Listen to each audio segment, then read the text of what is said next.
I'm Boston 2%, author of Fire and Ice, the Meth Bible, and I'm chatting with Staxx.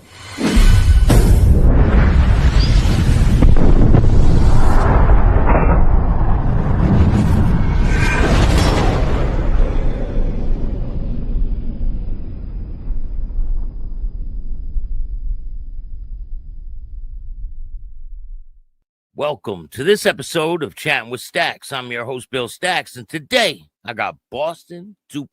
How's it going, Bill? How you doing, buddy?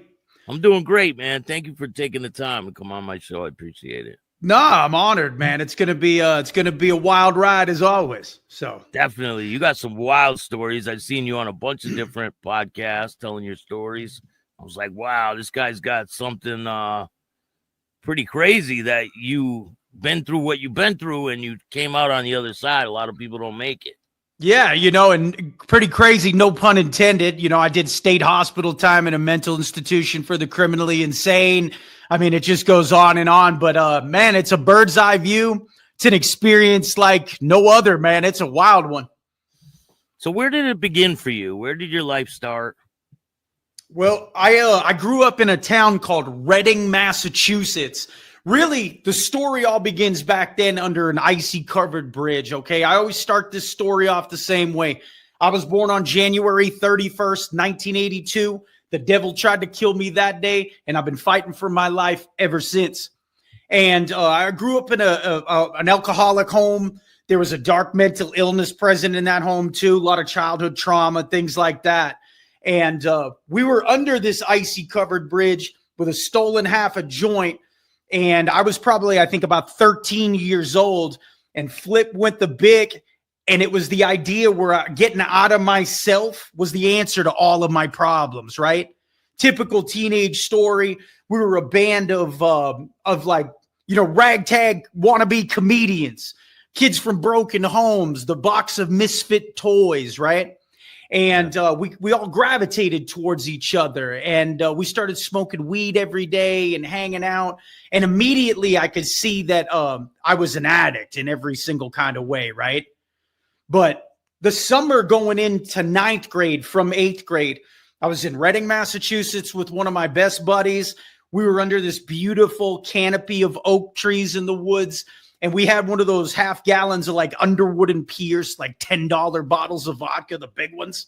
Yeah, they were $10 back then anyway. And we mixed it with some orange juice. And I remember, and this story, there's a story based on this in the Meth Bible. I remember when we mixed it, and I took that first swig of alcohol is where the whole thing really changed. I remember hitting it in my stomach, and I remember thinking a thought out loud in my head. And I was like, that's what I'm fucking talking about. That I want to feel like this the rest of my life. Like all my childhood trauma drained like water in a bathtub. You think you're more interesting, you're funnier, and it was just like real romanticized. And I was an everyday vodka drinker after that day at 14 years old, full-blown alcoholic. So, I mean, I'm just starting my high school career, Bill. And already, I mean, I'm totally out of control. And I mean, what are you for? You're 14 years old. You're like a baby, right? Yeah. I mean, and I'm a very extreme person. Like the Meth Bible is like a 716-page book, right? So when I do something, I do it big, whether it's good or bad, right? So, I mean, I went from that at 14. Those style pills like Adderall and Ritalin, all of that at 14. Klonopin. I mean, it was just like off to the races, pedal to the floor the whole way, right? I was a baseball player, everything. All of that stuff was out the window, and it's like childhood trauma is really the gateway into addiction. It's like that's where the devil really opens up those wounds and uses them to get and weave into your life, right? I'll fast forward a little bit, right? Like, so I started like feeling the consequences of addiction. I started losing stuff, pretty much dropped out of high school. I have like a 6th grade education. I never really went to high school. I was there, but I left at like 16. I was working at a gas station, but I had a brief period, I was a fat kid, and I had a brief period where I was like, okay, I'm going to change my life, and I'm going to start training and everything. And this story will be funny later on, but I got it in my head. I had this new dream of being an undercover narcotics officer for the Boston Police Department. Right. We were in a suburb like 10 minutes north of Boston. So I start training. I'm going to the gym. Like I'm doing like 3 hours a day in the gym and running and everything like that. Got in great shape. I went and took the ASVAB test, that pre-military test, right? And by chance, I qualified as military police. I was going to go in the National Guard. They were going to ship me out to Delaware. I was ready to go. But at the very last minute, I decided, you know what? I'm not going to go to the military at all. I'm going to move out to Vegas and become a stand-up comedian instead, right? How old are you at this time? I'm like 19 years old. The year was 2001. So this is August of 2001. So the military stuff was like June, July. I was leading up to it, right? And then in August, I decided, okay, I'm going to go out to Vegas. And I had some friends out there who owned a business, their older brother and all that. So I took a bus 3,000 miles across the country. I had $50 in my pocket and a bus ticket. Back then, it was like, there was no security. I had like a cooler with like a 6-pack of beer. I'm like a young kid, traveling the country. So I get out there. And then 2 weeks after I'm there, the event in September of that year happened. We all know what happened in September of 2001. So the towers, all of that happens. And, I fully believe that God used that. I believe it was like the Holy Spirit nudged me not to go into the military because he had a different part of hell for me to go into. Okay. A lot of those people didn't make it back. I don't know what would have happened, but I just feel like God saved my life with that event, right? I picked up drugs. The first time I did ever was in Las Vegas during that time period. And that was back when it was like that crystal clear window pane. You take like 2 hits and you'd be up for a week on that stuff. You didn't know about that when you were back in Mass, did you? No, they didn't. See, back then, it wasn't even on the East Coast. Never heard of it before. And I was like smoking out there. I was on one bad. Never took the stage, not once. I was full on back in addiction, completely out of control. Okay. So I ended up moving back home about a year into that. I moved back home. I moved in with my dad. I was like a driver for his company. I would drive them dudes around to the bars at night and everything like that. But I was a really bad alcoholic.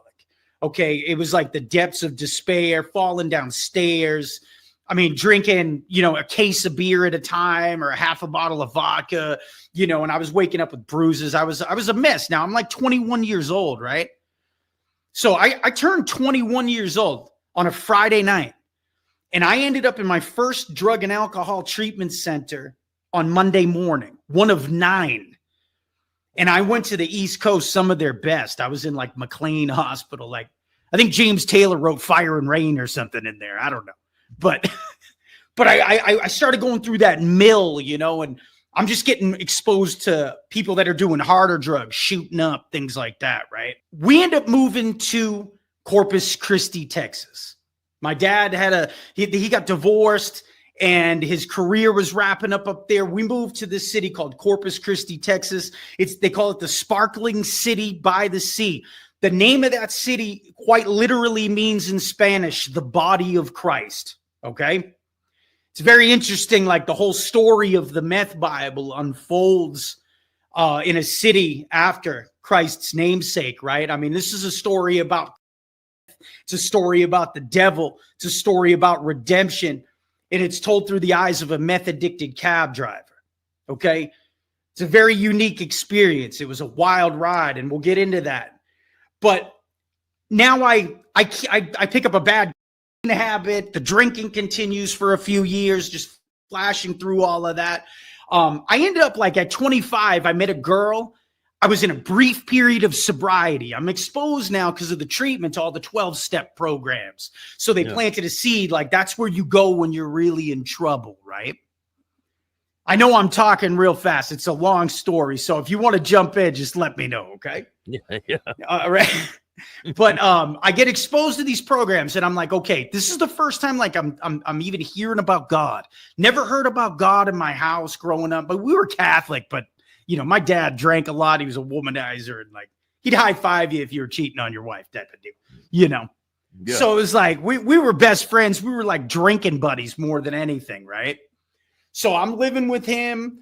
I have this brief period of sobriety. I meet a girl. She's got a little girl. And I'm like, what do you do at 25 years old? You get married, right? You get married. That's what you do. You start a family. So I was masquerading as a normal person just long enough to where I could take my first set of hostages, you know? So I'm in this marriage. We start having children. I end up working in this career. I get this career. I've been a salesman since I was 14 years old. I get this career leasing like $1 million beach homes out on the beach in Port Aransas, Texas. It's a little island, North Padre Island, where they do spring break and all that stuff. So I start having like a successful business career, right? I'm doing millions of dollars in sales. I relapsed right out, like, I think it was like 2 days before the wedding. So I'm drinking full on again. No drugs, but I was drinking every single day. I ballooned up to like 382 pounds. I was completely out of control. Okay. And when you're making that much money for people, they tend not to bring up your bad behaviors. You know what I mean? What about your wife? What was she saying about the whole situation? Oh, she hated it, you know, and she's a good woman, you know, she's a good mom. She didn't drink like me. She didn't never do drugs, none of that stuff. So it was like me. They're living with a complete alcoholic, a madman at this point. But I go to work every day. I show up, I go to work, I make the money. She was a stay-at-home mom for a while. We ended up working together and everything. But then it all starts to come unraveled, right? Like after a decade of being in an alcoholic marriage, after all the trauma, after all the fighting, everything starts going really bad. I got beat in I jumped companies like 3 times. In the last one, I got beat in a bad business deal. It's a small town. I boxed myself in. So nobody's going to mess with me at this point. So in a matter of a couple weeks, I lose the career. I lose the wife and kids. They're gone. And I end up moving back with my dad back in the city of Corpus Christi, which was about 35 minutes away. Now, the sound of the absence of my children's feet on the floor and them opening the door for me when I walked through the door after work, it drove me insane, right? So I don't have God in my life. I lost my career, and I'm not a dad and a husband. I have no identity. So I get a job as a cab driver. Now, if you just rewind a little bit, right before I lost my career, I started dabbling in this guy I was working with. So I would stay up, you know, and I'm now like a full-blown sex and pornography addict. I'm living with my dad. I get this job and I work like 7 p.m. till 7 a.m. and I'm driving a taxi. Now I've got this little chip of a problem, right? And everybody starts off snorting for the most part. Everybody snorts. You know, it's fun. It's a very sexual drug. That's how the devil gets his hooks into you. And if was just losing your teeth and losing your kids right off the bat, nobody would do it.